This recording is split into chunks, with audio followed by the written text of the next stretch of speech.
we have to start loving one another.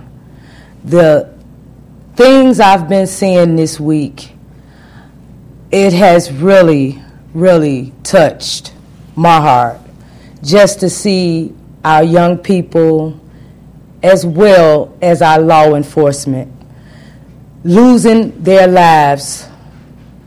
So today I definitely want to actually show different footage from different areas here in Chicago of some of the violence, and I also want to introduce, I guess I need to introduce my guest, my special co-host this evening, and she's been on the show before, Miss Kitty Green. Welcome, welcome, welcome. Thank you for having me again. I know you didn't got used to kind of working behind the scenes of things. Yes. But I appreciate you coming out and talking about this this violence this week. It's been a bit much. Yes, it's been a rough week. And you young, so listen to me. You young, y'all. No, put you out there, right? But I know it's been kind of really touched you. But my first thing that I want to talk about today is the incident that happened with the young man, the gentleman, Philip, what is his name? Philip Coleman. Philip Coleman. The police went to his home because he had an incident. I think he had a nervous breakdown, actually. I hadn't been too long, spoke with his father, and I know he wasn't ready to actually come on the show yet, but he was here at the station, and he was really, really upset and hurt, and I can understand. But again, this gentleman had a nervous breakdown, and he attacked his mother. Mm-hmm. And when he came, when the father called the police, he already told the police, hey, he's having a nervous breakdown. This is something that he would normally do on a regular. Right. And whatever happened once he got to the police station, they tasered him. Right.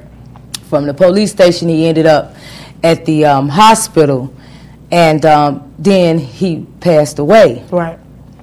Well, a lot of times you can't really say what happened when you wasn't there. Mm-hmm. But again, this was something that maybe could have been avoided, I think, just from hearing the story. But I just want to give my deepest sympathies to the Coleman family. Yes. And again, Percy Coleman is the father of Philip Coleman.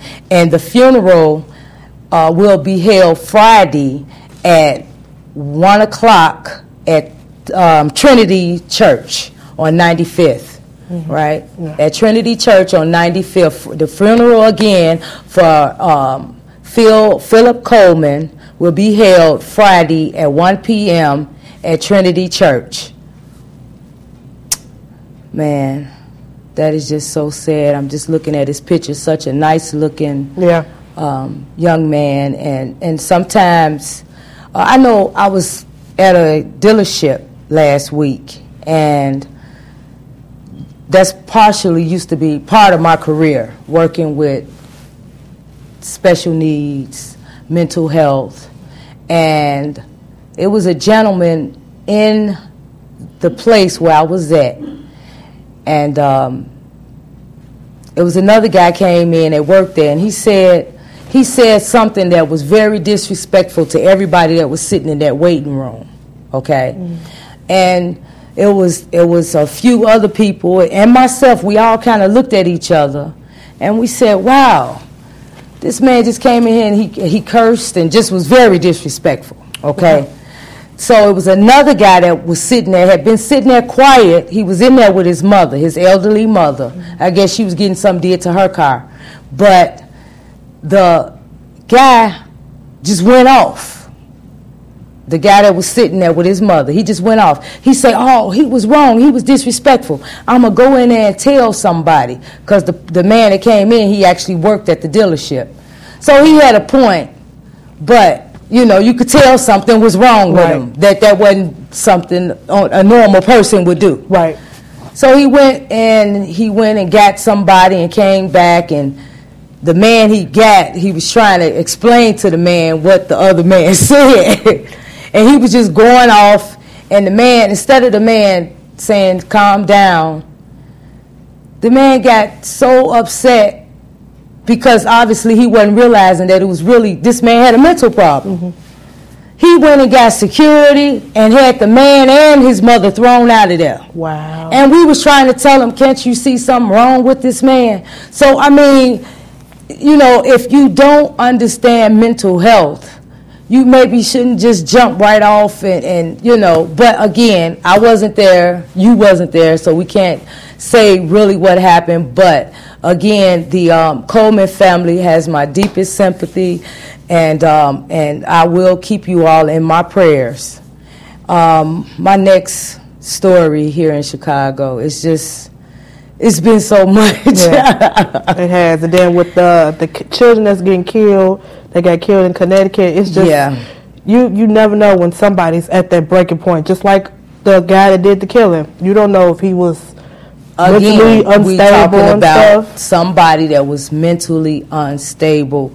And a lot of parents, we sometimes are in denial of what's going on with our kids.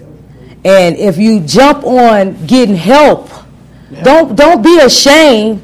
I would rather take my child to get help than sit there and wait for them to go off. Look at all of these babies we just lost. Yeah. You know, I mean, this young man, he lost his life as well, 20 years old? 24, 20, he was in his 20s. Yeah. 20s. And, I mean, he just snapped. Not only, and then his mom, she knew something was wrong, but she was taking him to a gun range. I just... Yeah. You know, and like I said, I'm not talking about this just to try to down or say what people should or shouldn't do, but when you know you're dealing with somebody that has a mental problem, seriously, you need to address that right away. And this probably was not something that just happened, because from what I'm hearing, this young man was taken out of school because he had problems in grammar school. From the stories I've been hearing. Did you hear that? Right. Yeah. You know, so I have to keep them in my prayers too. That the whole family, those families out there. Can you imagine having to put your child away to something like that? Yeah, I couldn't imagine, because I said that could happen anywhere. Yeah. And my son is not in grade school, but my son is only 7 months, but me thinking, okay, when he start preschool, when he start kindergarten, like, you never know what people are going through. And as parents, we have to, like you said, catch those first signs. Not just wait, oh, he'll grow out of it. No, if you think there's something wrong with your child, take care of it. Because that could be your child shooting up a whole school, going on a killing spree. You don't know what. It takes something very little to snap somebody off that quick. You know, we don't know what the guy was going through his head and what was going on, just like Philip. You don't know what was going on. Not saying that he had mental problems, but with that situation... Well, you can have a nervous breakdown. Yeah. You can have a nervous breakdown and need to be put somewhere in a hospital to get yourself back together. That's what they have, even though they so busy shutting down the hospitals, shutting down the schools, and that's another story. But you can get help when you have a nervous breakdown. You know, people have bipolar. They fight that. They go in and out. Sometimes it's a lifetime. You know, so you can have a nervous breakdown and get yourself back together. And the thing about this, with that whole story, reminds me of the little boy. I think it was last year. The police shot him or whatever. The police, from what I understand, just by going what my mom tells me, because she works in the field with mental health and drug exposed infants, that the police are trained to how to deal with not mentally challenged, but people that have mental problems or they know how to deal with those type of people. It doesn't take all that extra force. But if I'm not mistaken, this kid was already labeled as autism. Yeah. This kid was a special needs child. And they've been to his house before. So, again, that's another situation. And I understand that our law enforcement, because of so many things that has happened up until this point, I understand that law enforcement are afraid. But again, when you dealing, it's one thing to deal with the gangs on the street, and it's another thing to go deal with somebody that has an actual mental problem or special needs child. Yeah, because they already aggressive. They already on. Exactly. They have more strength anyway. Like I said, that's part of my profession, working with autism. So I know, it's just sometimes we react, and that's the biggest problem today. And it's going on both ends, the law enforcement and the actual communities. We're not thinking. We're just jumping out. I don't know what was the actual outcome. I do know that the family was fighting the police about that kid. But they did have every right, because if they had been to that house before, they knew how he did. He was a big. I know he was like 6 feet tall and like 200 something pounds, and he was just like 14. He wasn't that old, but he was a kid. They've been to that house before, and they, I don't know. I just. Well, like I say, basically that's the same thing. And matter of fact, if I'm not mistaken, that's the same area. That's the same area.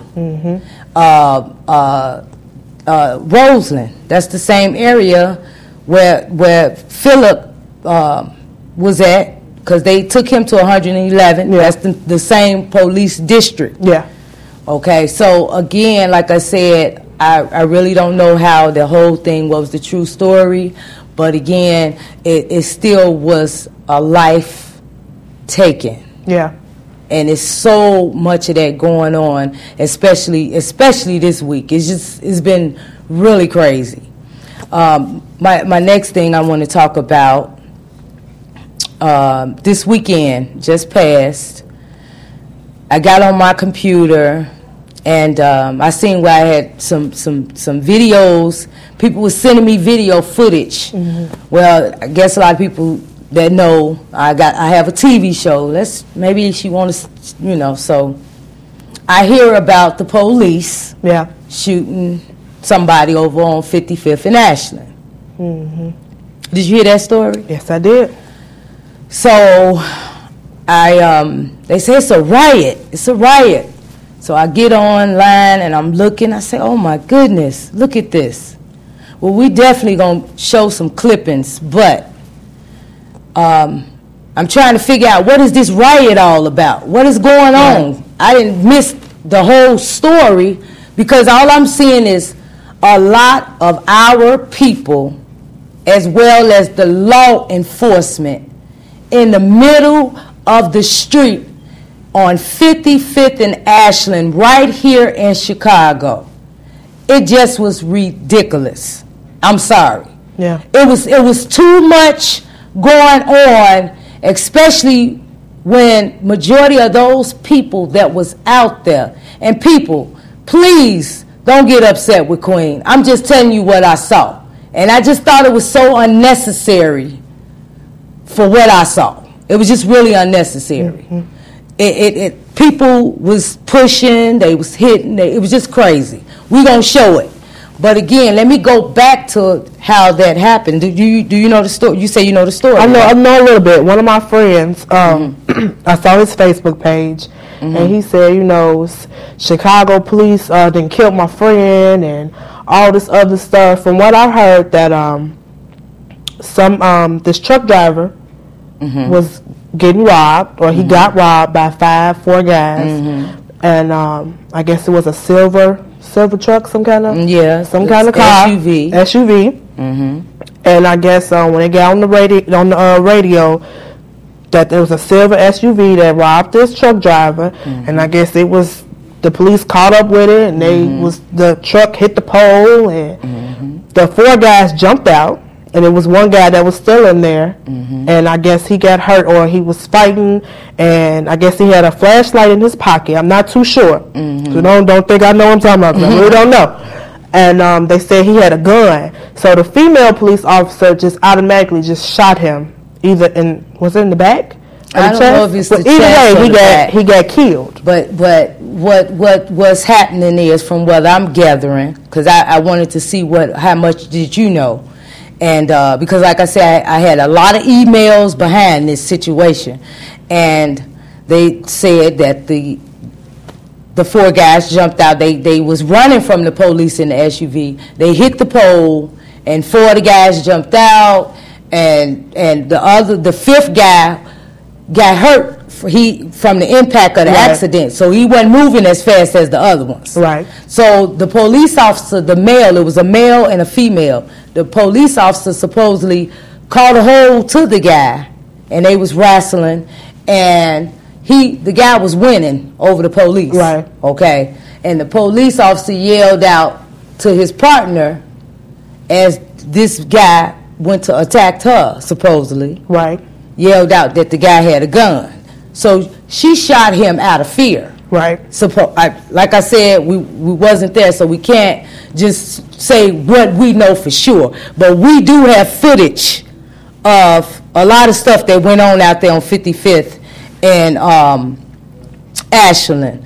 And matter of fact, let me see if we can pull up this incident. Actually, from that shooting, you had people start running out in the street, yelling. I don't even think they knew this person. I don't even think they knew this person. They didn't. All they knew was that the police shot somebody. Shot a black guy at that. Shot a black guy. The majority on the video, majority that you see, the majority of white police officers. So automatically, somebody see, oh, black guy got shot. All these white police officers. Oh, we about to riot. So from there, they had all these people. I don't know if this was family members or not, but this one guy, they had tasered him, because I guess the crowd was people just came from out of everywhere in that area, yelling, screaming, pushing, and everything. Let's show a clipping of this guy that had just got tasered, and he was actually fighting the police, and this gentleman was so heavy that it took about 6 or 7 police officers to hold him down. You know, I mean, this guy, it took him to get him up in that van. And like I said again, to me, it wasn't none of your business. Right. I mean, and if you're concerned, it's okay to be a concerned citizen. We all supposed to be concerned. That's where it come in from when I said at the beginning of the show, we need to love one another. We need to look out for each other. But when you go to reacting in a negative way, it's no understanding whether or not the police, the law enforcement was wrong or right. Who knows the way all of the clowning was going on out there. We have to make sense. We have to be smarter than that. Think before you act. You have to think before you act. So let me have the guy pull up the actual incident. See, look at this guy. They had just tasered this guy. Look how he kicking the van. And I mean, to me, this was unnecessary. Yeah. Look at all these people out here in the street. They out here in the street because one man got killed. I can't say it was an accident. I can't, because again, I wasn't there. Right. But I don't even think they understand what was really going on. I don't even think they realized that this guy had just robbed somebody. Right. You know, so look at this.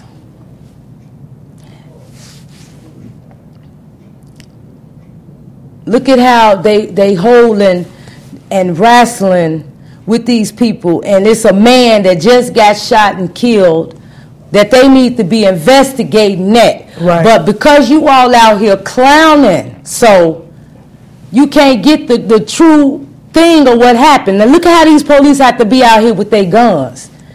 To me, you have to think. Yeah. We shouldn't be doing this right here in Chicago. This is what, look at this. Well, that's a big gun. Yeah, yeah. Now was that necessary from one man getting killed that just robbed a truck? He just robbed a truck driver. And look at all of this expired from that. And they probably don't even know what happened. You know, then when he got right here, he hit the pole. I'm in the laundromat watching the whole fucking thing, man. Look, as soon as he got right here, man, he got the car tried to run. The dude choked his ass up, and they hit his ass with the car, man. As soon as they hit his ass with the car, he tried to get up, and the lady shot his ass in the back twice, man. CPDK. See, they saying that they shot him in the back, but the other folks is saying that he got shot in the chest. Yes. But again, who was even standing there? They don't even. I mean, just got the after effect. They got the after effect of, again, a black guy got shot by a police officer. And like I said, I'm not saying this was right or this person, the law enforcement was exactly right, but the stuff that's going on, how can you find out the true right or wrong? Right. Am I making sense? Yeah. People look at this. They just on defense, like everybody's just so uptight and on defense. Yeah. Look at how, and the law enforcement, trust me, they're afraid of their lives. Mm-hmm. They're getting killed and hurt as well. And this ain't nothing but a setup for us. This is just like a setup. Mm-hmm. They in the middle of all of this. Mm-hmm. Now they're not even taking care of the incident because now they dealing with this. Look at this. And once again, you're watching Queen on Full Circle, and we're talking about the violence here today. And this is the riot from Saturday. What was that? December 15th. They have to understand that puts a bad look on black people. We already got a bad look on us. Now with that just made it even. Exactly. And you try not to say black, white, purple, green. You try not to go there. But my whole thing is, this was on 55th and Ashland. And we already know what's in that area. Right. Mostly African Americans. Right. Okay. And again, if the law enforcement was wrong for you to come out on the street, they threatened them. Mm-hmm. They wanted to fight. It just was really, really crazy. Right. They're not making the situation no better. Not making it no better. Well, we're going to go to commercial break, and when we come back, we're going to finish speaking on this actual riot right here in Chicago, December 15th, Saturday, and we're going to also, once again, mention the actual funeral of Philip Coleman for Friday at 1 o'clock at Trinity Church. We're gonna go to commercial break, and then we'll be right back. Idea getting a haircut would be the biggest decision he'd ever make. He and Dora soon married, but there was trouble brewing. It didn't take long